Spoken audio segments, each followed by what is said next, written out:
Hello, ladies and gentlemen, boys and girls, college football fans across the nation, and I do mean across the nation and around the world, and I do mean around the world because this isn't we're not my co-pilot Austin Ward and I are not going to be talking about earth-shattering news here, but it is interesting, Austin, as we're like a few days away from Ohio State's spring scrimmage, spring fling, spring get-together.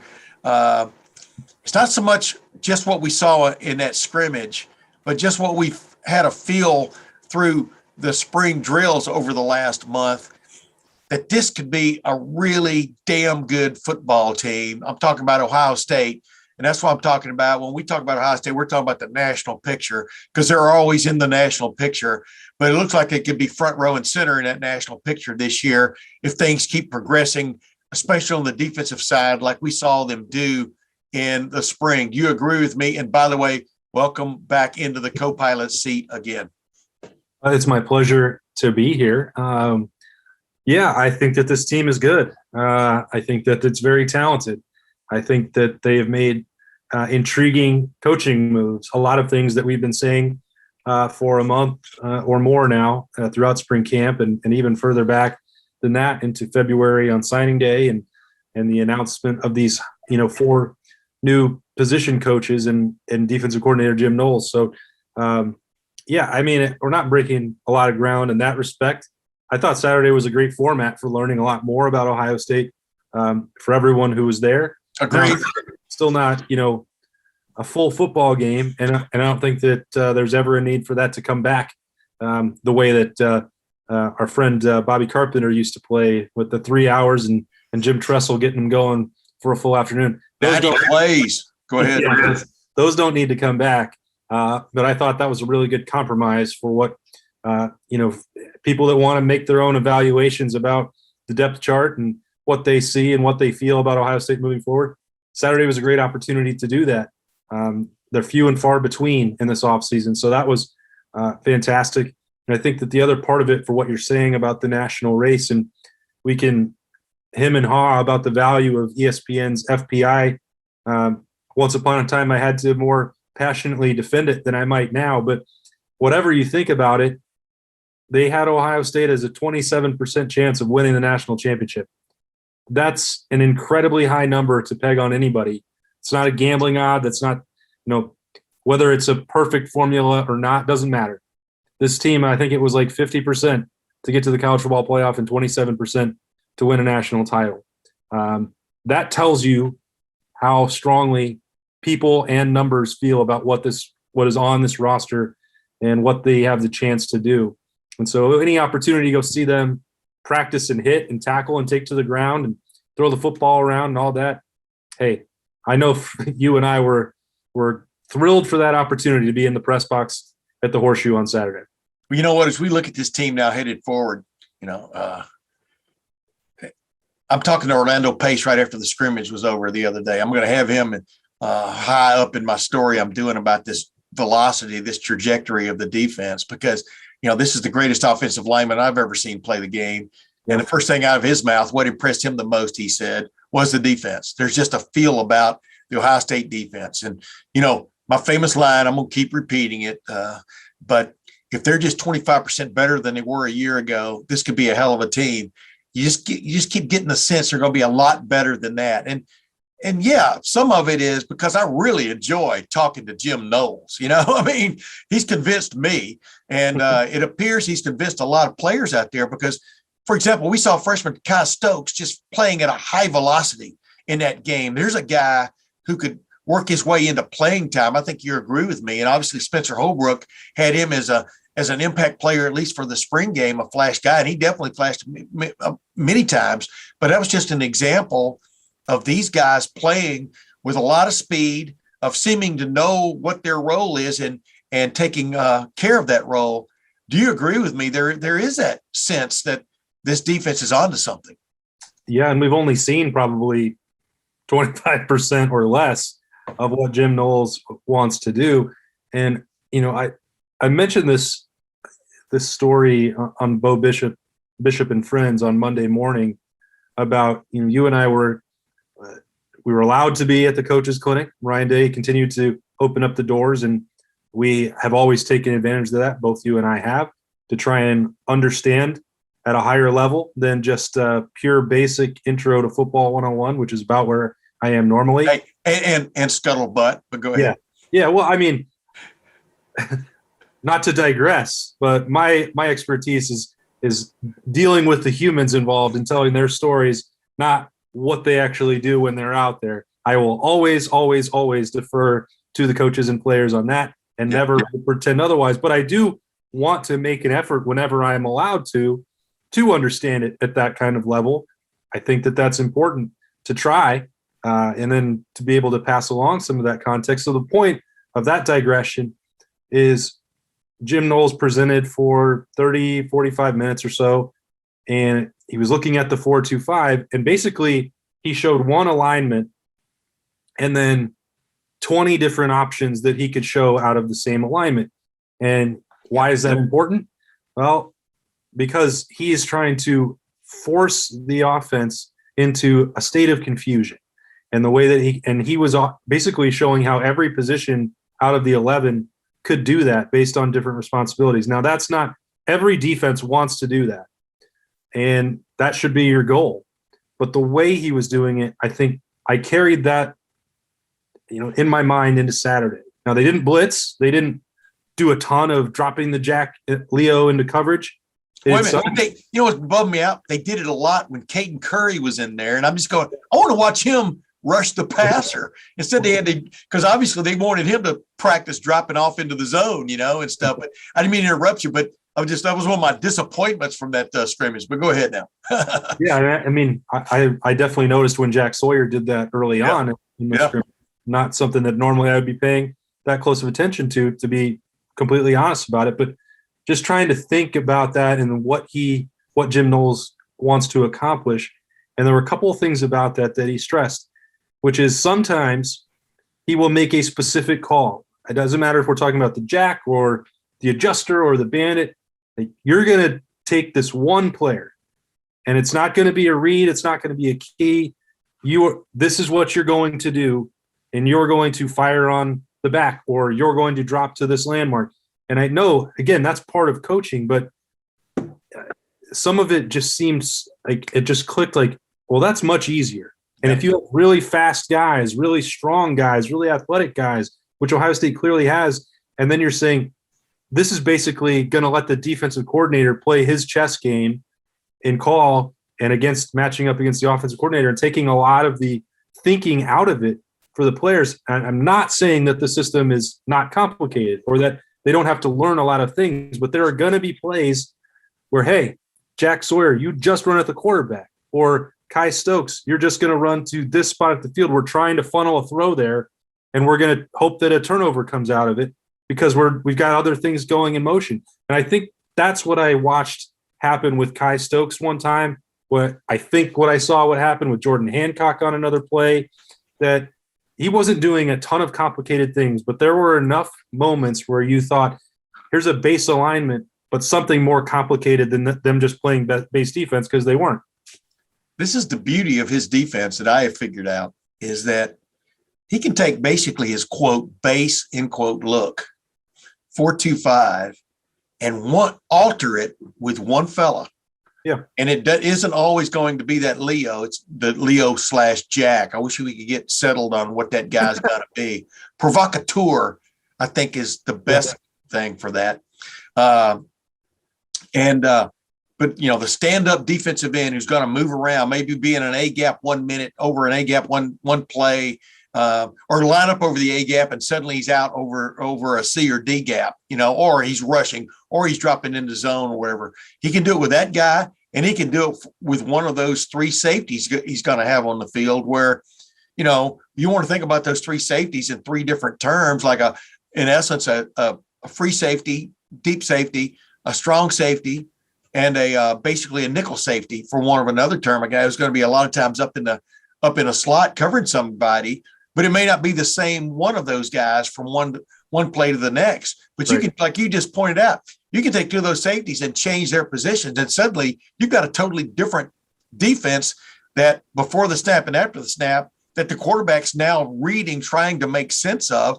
And if they've incorporated another guy, which is that Leo either rushing or dropping into a zone, and you're bringing a guy running a little gambit behind him, from a twist standpoint or anything else with those other defensive linemen, like he said during that lecture when we were getting to watch him, he goes, the offense is always talking about eye candy this, eye candy. Well, we want to give people eye candy too on the defensive side. Eye candy means something you have to definitely pay attention to, but it may not be anything, it may just be a ruse. Well, that's what he wants to create doubt. Like he said, he wants to create confusion for the quarterback, but more than that, he wants to create confusion for the offensive coordinator of the other team. And you just saw it right up there on the screen in front of you. Like he said, and he even admitted, for the first time, we've been talking about this since he showed up at Ohio State. He's now got 4- and 5-star guys he's dealing with. Yeah. And he even admitted Oklahoma State, he had like basically 3-star guys and a lot of good ones.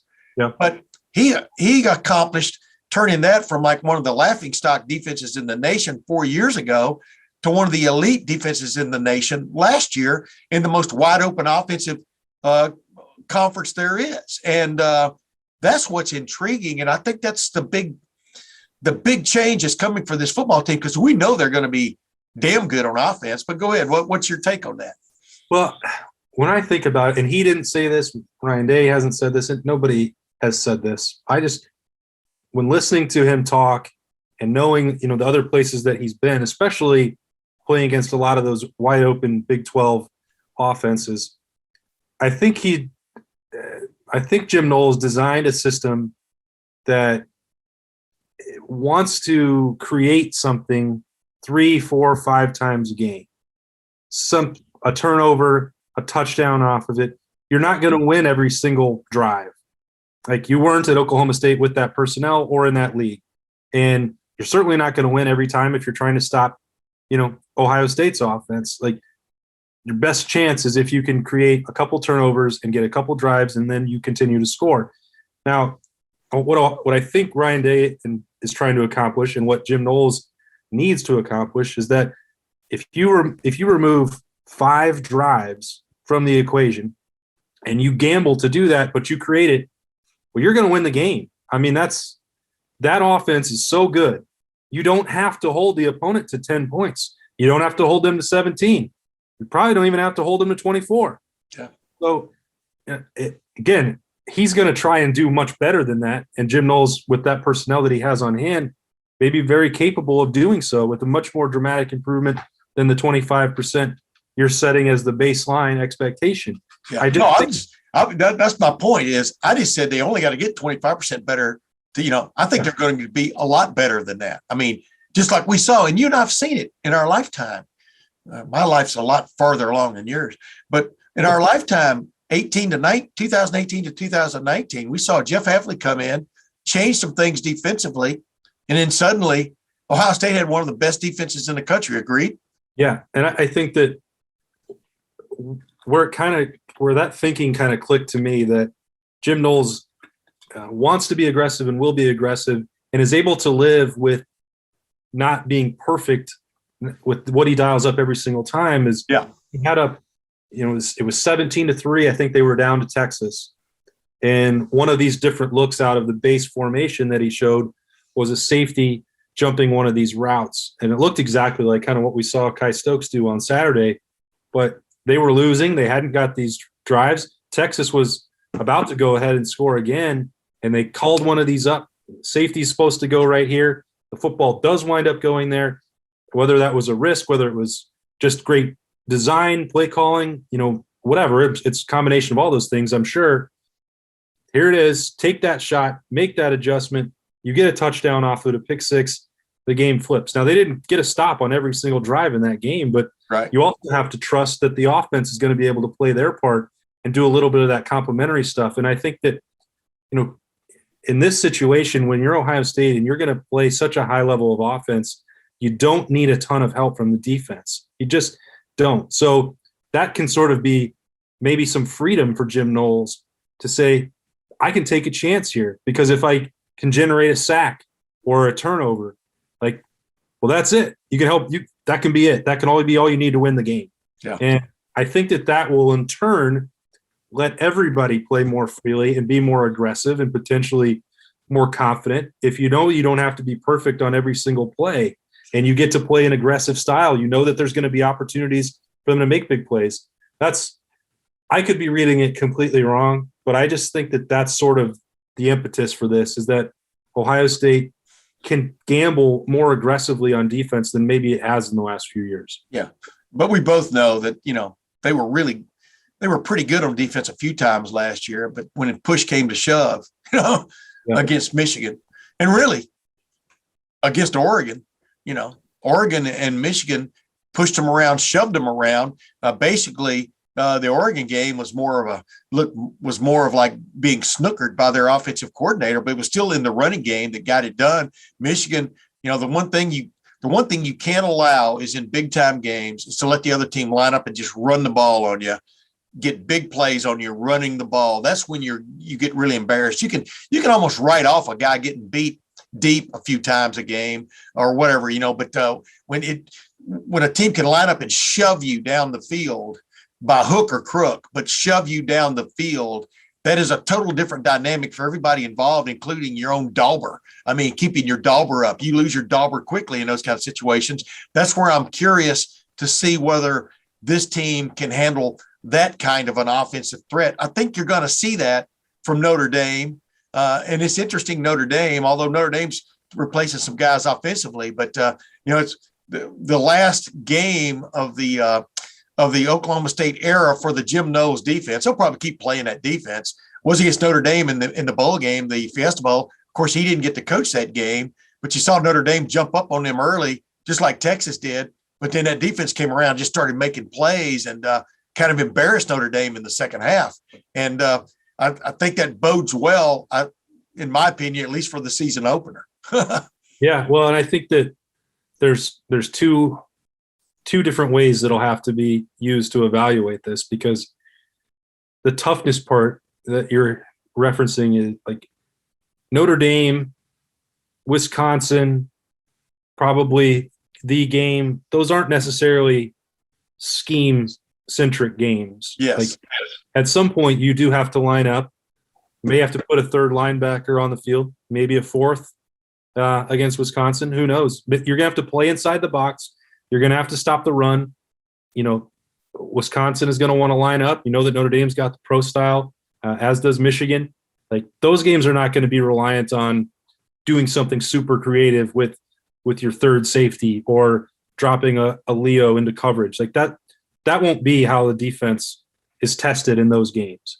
So there's almost like two different seasons going on for Jim Knowles and this next step. Like exactly.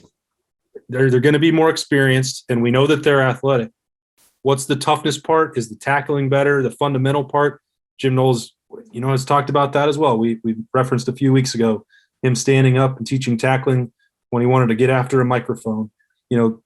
That part, when it comes down to being able to stop the run in a traditional Big Ten game, that's how you're going to be evaluated, because also the other team that's got that 25 to 30% chance of winning a national title, they're going to want to be able to line up and run on you as well. Yeah.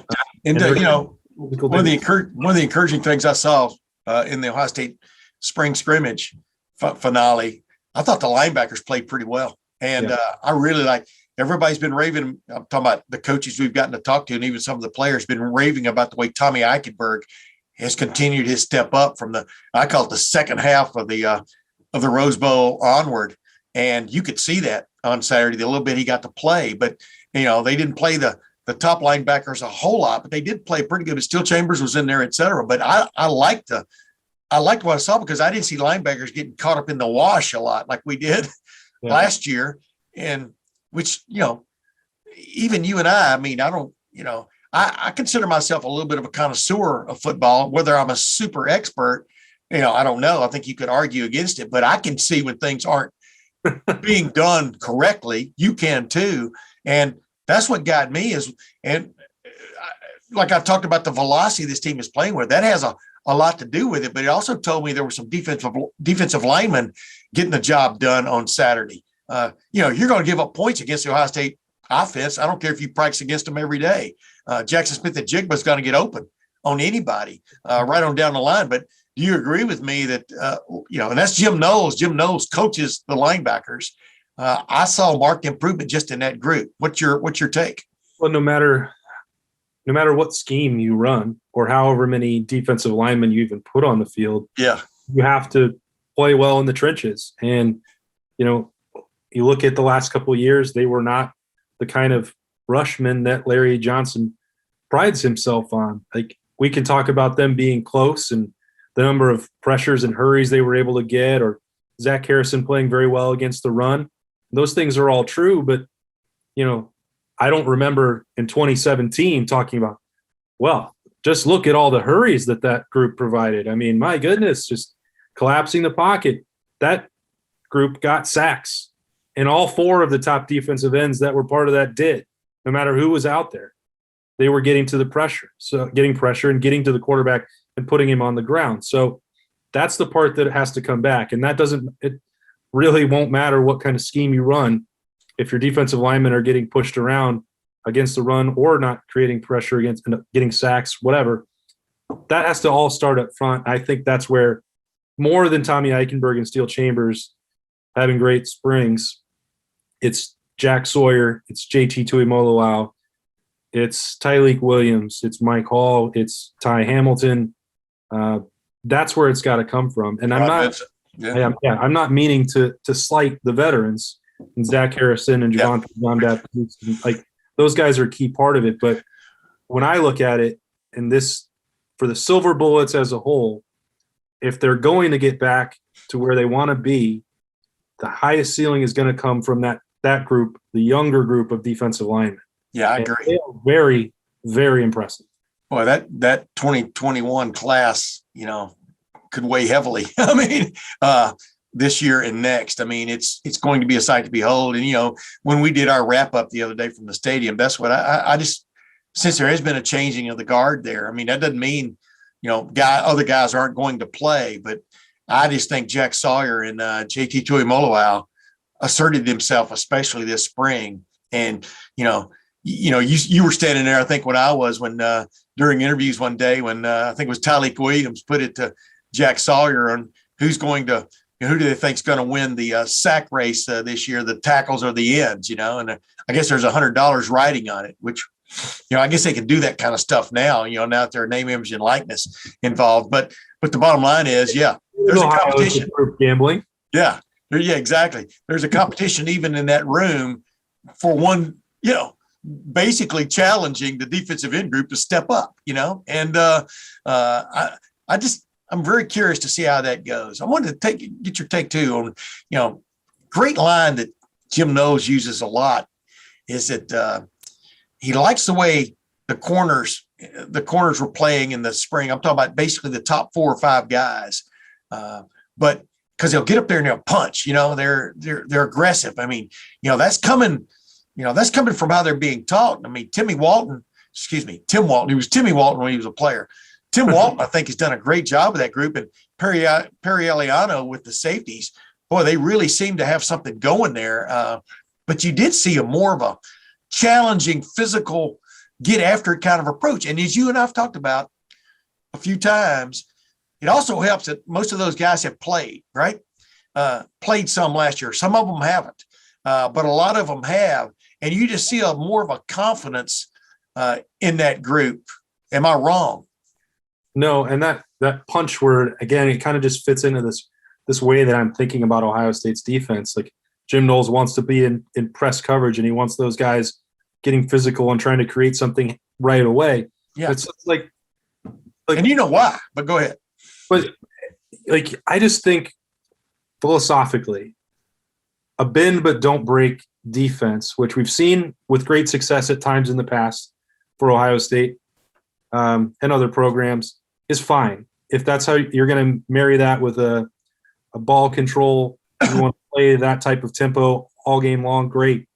But it doesn't mesh that well with a team that wants to push the tempo and can score virtually every time it touches the football, the way Ohio State and the nation's best offense can. So don't drop your corners deep. Don't sit conservatively and let somebody march down the field and try and get a field goal.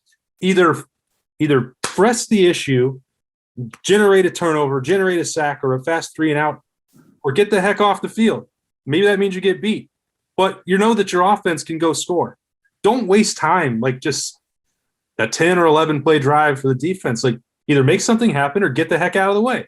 And that's, again, I don't know if that's exactly what Ryan Day was thinking when they put this together, but that's the way I'm looking at this right now for Ohio State. Like I still don't think they have to pitch a shutout, and they never will. No. They're not going to have to be the 2002 Ohio State defense ever again, as long as Ryan Day is running this offense and he has the nation's number one quarterback year after year after year coming in, and Brian Hartline coaching these wide receivers. Like you need a good defense, and they're going to have to play very well in situations that those championship talent equated situations, but you're going to score against everybody.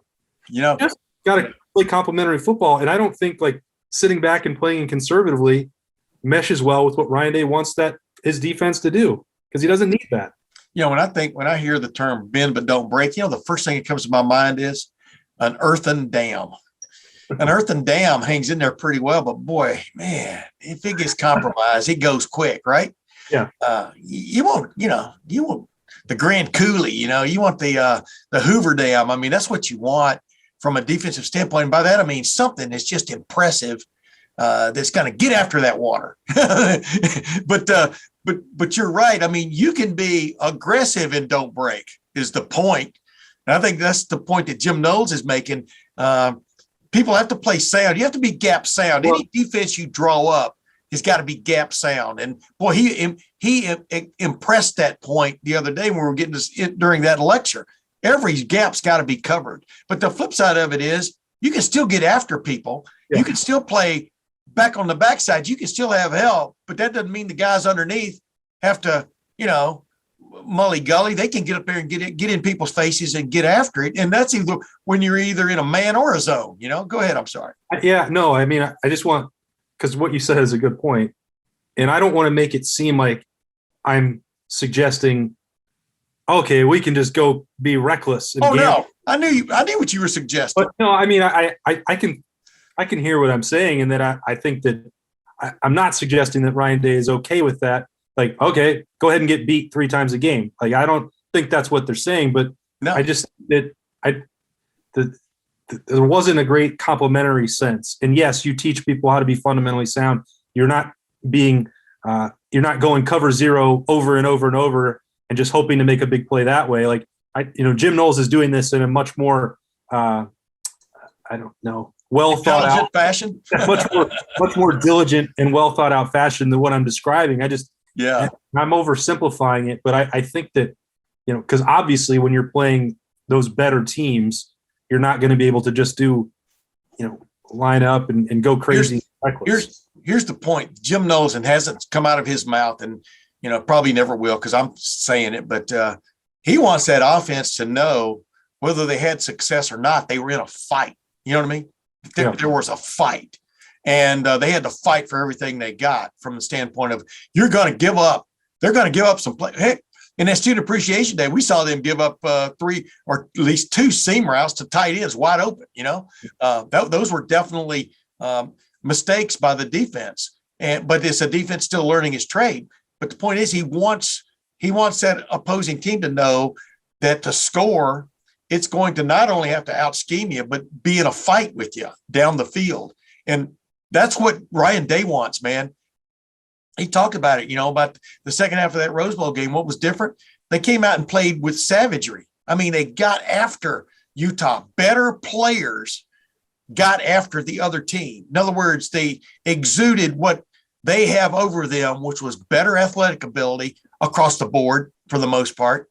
Not necessarily every man, but you know what I'm talking about there. And then they played with, like I said, the word velocity. They played fast. They made a mistake. They got back up and played the next play. And with the exception of that last drive with that backup quarterback in there by Utah, which was helped along by 2 legitimate pass interference calls against Rodney Hickman, they got done. They got the job done in that second half. And there's been that run since then. And I think Jim Knowles has come in and just thrown logs on that fire. Do you agree with that? Yeah. I mean, I think that college football and football in general has changed so much. in that putting something together with the intent that you're going to win every single drive as a defense Right. is not practical. It is not a realistic way of looking. It can be a fine goal to establish for yourself, and you certainly don't want to tell your players with your approach, hey, it's okay to get beat a few times and we're just going to have the offense bail it out. No, that's not the way they're going to teach it. That's not going to be the mentality. It's not going to be the mindset. But if you're being realistic, if you're Jim Knowles, I just think that you can take some of these chances. And other teams, other offensive coordinators, going against Ryan Day or what Jim Knowles have to go against Lincoln Riley and Heisman quarterbacks there at Oklahoma, like they're going to make plays. Yeah. They're going to, we saw CJ Stroud to Jackson Smith and Jigba against a blitz and a cover zero. Other offensive linemen are going to pick it up, and good quarterbacks are going to complete passes, and they're going to score. That's just going to happen. Yeah. It's as you said, that it's going to be a chess match and a challenge and that they need to earn it. And then if you win, he put up there that stop rate. It doesn't have to be a 100% stop rate for Ohio State to win a national championship. It doesn't even have to be what it was at Oklahoma State, which I think the last season was maybe around 57%. I'd have to go back and look. I'm just trying to think about what that graphic. It probably doesn't need to be that high if you're complimenting Ohio State's offense. It doesn't mean that you lower your goals or your expectations because he has more talent to work with. So I don't know what it'll end up looking like, but I know that this is a system that can create, advantageous situations for the defense that they can lead directly to points or enough stops to make this team incredibly dominant because the offense is not going to get any worse. And if the defense does get as the fractional better that you're talking about or much better, that's a truly scary proposition for everybody in the Big Ten. Exactly. Ryan Day understands he did not have a championship defense last year, and he's done something about it. That's the bottom line. And everybody who was paying attention Saturday could see it. Now, we're going to have an exercise in command, personal command right now. Oh, no. Give me one. Don't name 8 players to get to this one guy. Give me one player coming out of the spring that people don't know anything about right now or know little about. Maybe they know more about that player because of being at the spring scrimmage, the spring fling, whatever you wanted to call it. Give me one player that you think is going to make an impact on this team in the fall. It could be offense, defense, or special teams that you weren't sure about going into the spring. Go. He's pondering, ladies and gentlemen. For those of you listening on the radio or on the Stitcher or iPad or iTunes, et cetera, he's pondering. Well, I'm going to latch on to the last thing you said, which was that I wasn't sure about going into the spring. And that player that answered the most for me over 15 practices was Joe Royer. So, because it's only because of what you said at the end. And certainly even 5-6 practices midway through when Cade Stover goes back to tight end, you wonder, well, do they have real concerns about Joe Royer being that elite do-it-all tight end in the mold of, Luke Farrell and Nick Vannett and Jeff Hireman and Jeremy Ruckert on down the road, these NFL guys, are they concerned about that? Is that why Cade Stover is going back? And physically, you can see, I think that he seems to me to be ahead of Jeremy Ruckert in that transition in terms of blocking and physically developing, more so in terms of adding on that weight and going down towards the line of scrimmage and blocking people than I thought Joe Royer would be.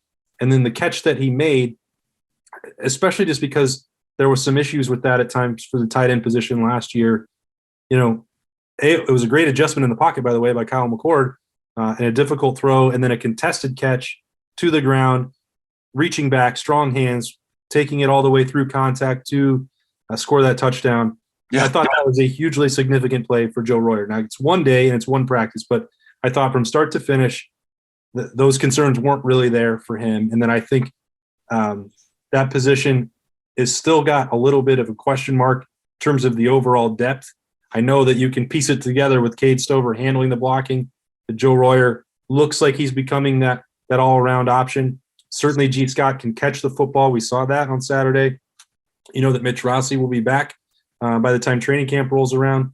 You can piece that together, and I know that Kevin Wilson is skilled enough to do so, but I think that Joe Royer's spring is going to be a big deal, even if that's a position that we're not talking about 20, 30, 40 catches. That's not going to happen, but I think that he can be the kind of guy that they want to build around. For those of you listening on one of your favorite podcast areas, but maybe not being able to see this, I was smiling throughout that whole thing because my man did stay disciplined there, but then he did end up naming about 8 or 9 other players, past, present, and future. And future. That was context for the rest of the unit. I wasn't crazy. I know.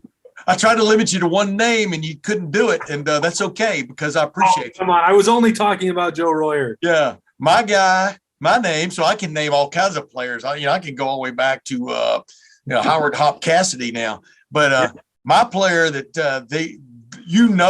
this, don't you, Austin? They are scheming. They are scheming for this guy, number 21, Evan Pryor.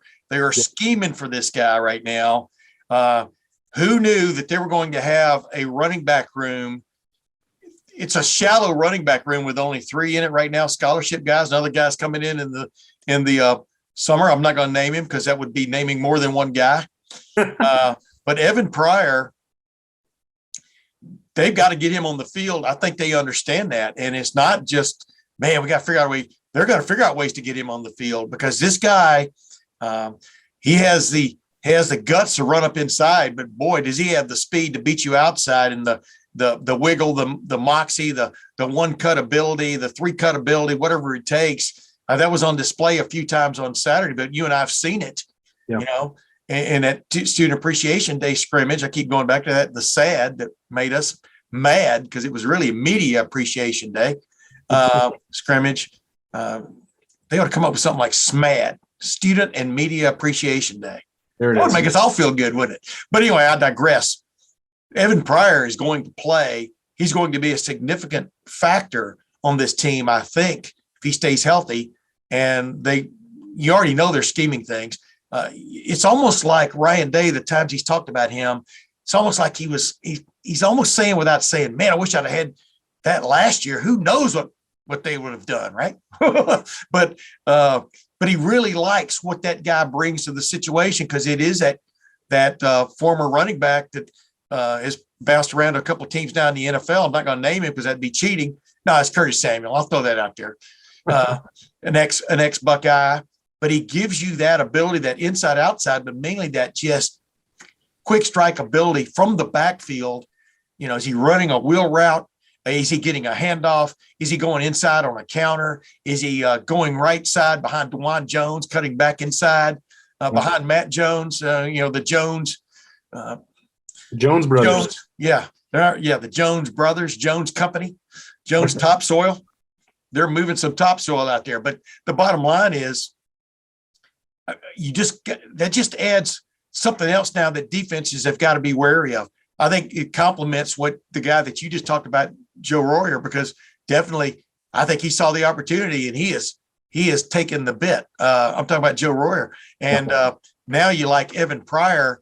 And those are just things that is Ohio State going to find some other way to make you worry? I think they found that in the spring. Agreed? It's interesting how we look at this because I said this on Saturday. It's just nitpicking with the offense because it's so good. Yeah. It has the potential to be even better. And we're looking at the tight end position and gosh, man, they need a little bit more. And then, well, what if you'd had the, perimeter run game with Evan Pryor? Like what would that have, how could that have diversified things if they were struggling to find running like they were in the Michigan game? Number one offense in the country last year. It's like, okay. I mean, we're talking about probably 15 total receptions for Joe Royer this year. You'd probably turn him into 5 touchdowns if I had to, go ahead and make a bold prediction on it right now. And Pryor, you're talking about what can he do with 4 or 5? Like, because the problem, and it's not it's the good problem to have. Like, you don't have to throw it to Joe Royer a lot because when you're throwing, you have Jackson Smith and Jigba, Marvin Harrison Jr., Emeka Egbuka, Julian Fleming, potentially healthy Cameron Babb, emerging Jaden Ballard, and then Caleb Burton and Keon Grace. Okay, well, they need the football. So how far down the list are you going to go to tight end? And the same is true now. Travion Henderson, you're talking about arguably one of the top returning running backs in the country, if not the top returning running back, going into his second year. And in the handful of times that he touched the football on Saturday, that burst certainly looked back. It tells you how much he was banged up and limited towards the end of that freshman year. And then Mayan Williams, you know what he can do when he's running over people and got ahead of steam. It's you're not going to have 150 plays to spread it around. And if they were anywhere else, that they would be getting 2 or 3 or 4 times the amount of touches that they'd get in Ohio State. But what does that mean if you get it to Joe Royer twice a game? What does it mean if Evan Pryor gets 4 chances on the edge and breaks 1? You're fitting all of that together, and they all have to understand that their roles are part of something that is not the same if they were other places. To quote the great Archie Griffin, the only 2-time Heisman Trophy winner, you always need a pair and a spare, man. You always need a pair and a spare. And they've got 3 capable race car wheels out there, in my opinion. Mayan Williams, seriously, dude, he would be playing a lot of places. He would be that featured back guy. I think you agree with me on that, don't you? And that's the part that when you're the pair and the spare, when you're getting through a season and the team is this talented and this good, hey, it winds up hurting Justin Fields' stats or J.K. Dobbins' stats when they're in a Heisman race because they only get to play a half.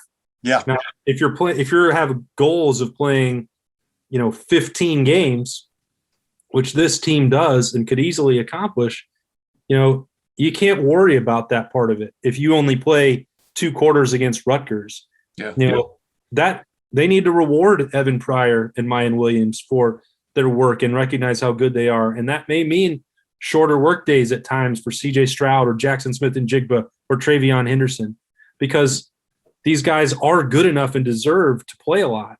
But you also can't, and I think this has been something that maybe the defense learned a year ago, you can't do it at the expense of not playing your best players in the situations that demand it.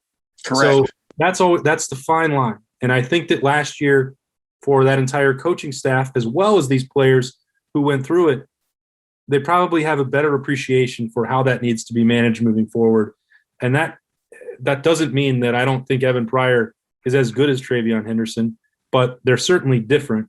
And you have to figure out how you want to use each guy. And it's not about keeping them happy. It's not about, fearing the transfer portal. It's just that you have a lot of really good players, but your best ones are going to be the ones that make the difference if you're going to win it all. Yeah. We're talking about 3 letters that matter in Ryan Day's vernacular. TDS, TDs. And they've scored a lot of them since Ryan Day showed up. Scored a lot of them since Urban Meyer showed up. They have.